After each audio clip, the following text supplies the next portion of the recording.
Hey, what's up guys, Benny here and welcome to a Call of Duty Warzone Season 5 video, and we have just been shown the Season 5 roadmap, which tells us everything that we need to know that's going to be dropping tomorrow with Season 5, as well as a few things that we've got to look forward to later on in the season, one of which is incredibly exciting.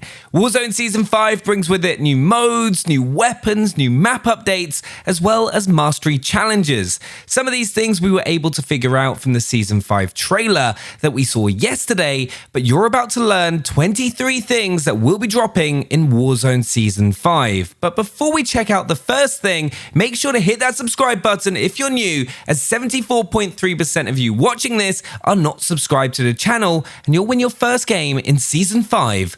I promise. Well, we have to start with the two new guns that are coming at the start of Season 5, with one more, like in previous seasons, dropping at the halfway point. I think we're all used to this by now, with Season 4 giving us the CR56 and Fennec at launch, and then the Rytec AMR in the 4.5 update, though Season 5 also brings another melee weapon as well. But the first weapon we get is the AN-94 assault rifle. Now, some of you may remember the AN-94 was originally in Call of Duty Black Ops 2.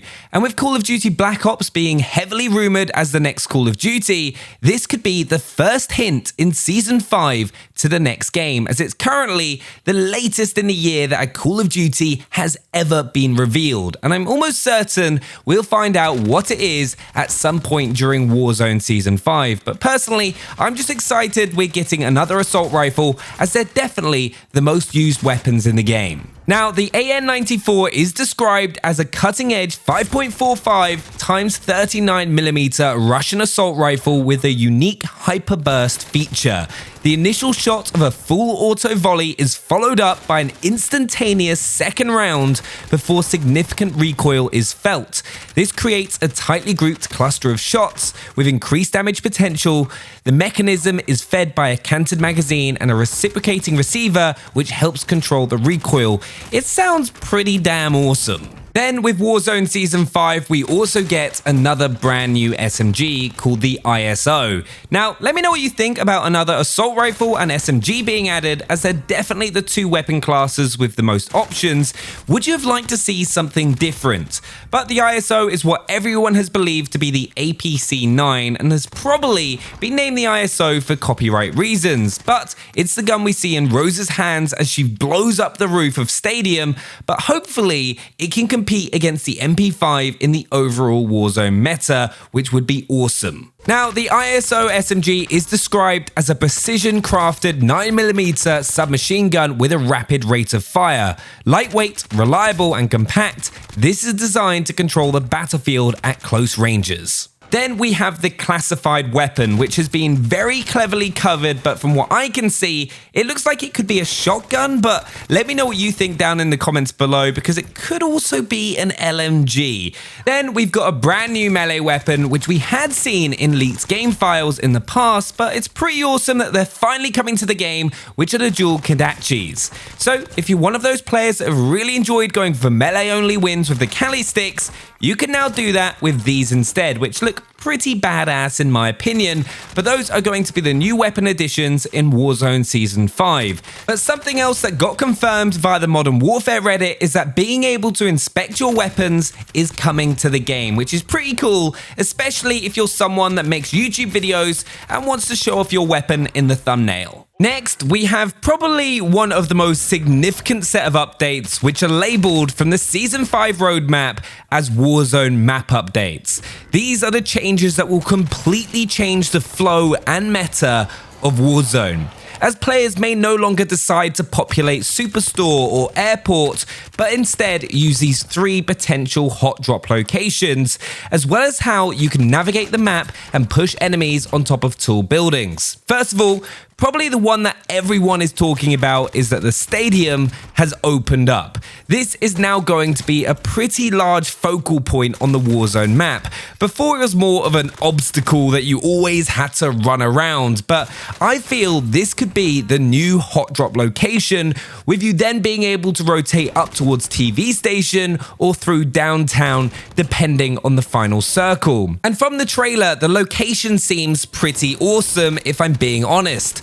Though I can't see you ever wanting to be caught in the middle of the football field, as you'll be a sitting duck from every direction. Also, remember, we now have those exterior ascenders, which have been added around the Warzone map. And we also saw in the Season 5 trailer yesterday that those are on the side of stadium. So you're going to have multiple different ways of working angles on enemy teams, or different ways to push and get map position, which I've always said is key to being successful in Warzone. Next, we have the train. Now, from my time playing Apex Legends, the train offers a few really useful game mechanics in a battle royale, though you probably won't use it as much as you may think. You'll find in the first week, the train will become the biggest free-for-all you'll ever encounter, as everyone will want to land on it, and there won't be enough loot, so I hope you're good with your pistol and fists if you want to survive. But it's going to continuously move around the map, destroying everything in its path, as we saw in the trailer, though once you learn the train's path, you'll also be able to use it to comfortably move around the map, and it could also be a great spot to defend as long as it doesn't take you into the gas.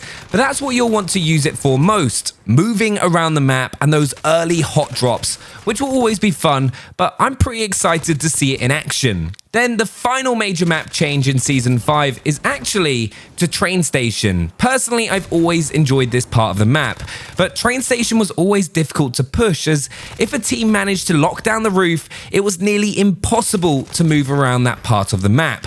But the train station is now getting an interior, which will probably completely change that and make the whole promenade station part of the map a really fun area to drop into at the start of a game, depending on the circle, of course, especially as you can then push towards Boneyard and Storage Town.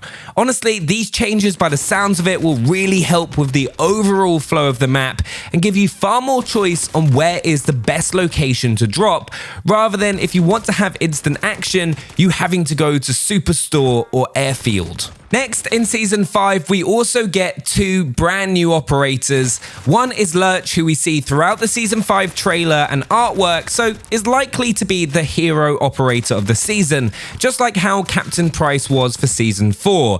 And he also looks like an absolute unit. Then we have Velikin, who I personally really like the look of, but let me know who your favorite is down in the comments below. Next, I've got to talk about what I'm probably most excited about from the Season 5 roadmap, and it's something that is coming later on in the season, but it's what I think we've all been waiting for, which is probably highlighted by the fact that the image used is a giant trophy, but it's the mid-season event. Now, I might be completely wrong here, but this is most likely the live event that we've all been waiting for and expecting for the past couple of seasons. This includes everything we've learned about the storyline within Warzone so far, the opening of the bunkers, and all the Easter eggs that you can find in the game so far. And with the announcement of the next Call of Duty game just around the corner, it makes perfect sense for this event to be involved in that marketing campaign. But I can't wait to see what's in store, because it'll be awesome to experience a live event in Warzone and see what it's like in comparison to the standard set by Fortnite. But new weapons and map changes aren't the only updates that are kicking off at the start of Season 5. We've also got some overall Warzone updates. First of all, we've got a new mode called Mini Royale, which I feel is going to be similar to the practice mode that's currently available around Quarry, where you have less overall players in a smaller zone, which is going to help give you the chance to improve your endgame skill, which is an area players definitely tend to panic a little bit more around. We then have Juggernaut Drops, which is probably being added after the success of the Juggernaut game mode, but this feels like it'll be similar to other Warzone events that we get, like Jailbreak and Fire Sale, but instead, a Juggernaut care package will be dropped into the map for players to fight over. Now, if this is the case, this is definitely something you're going to want to prioritize getting your hands on for you and your squad, because the Juggernaut is ridiculously powerful, especially if your team has a chopper where you can just land on top of buildings and rooftops where enemies are hiding inside and take them out just by landing on them, which, if I don't mind saying myself, is a lot of fun to do.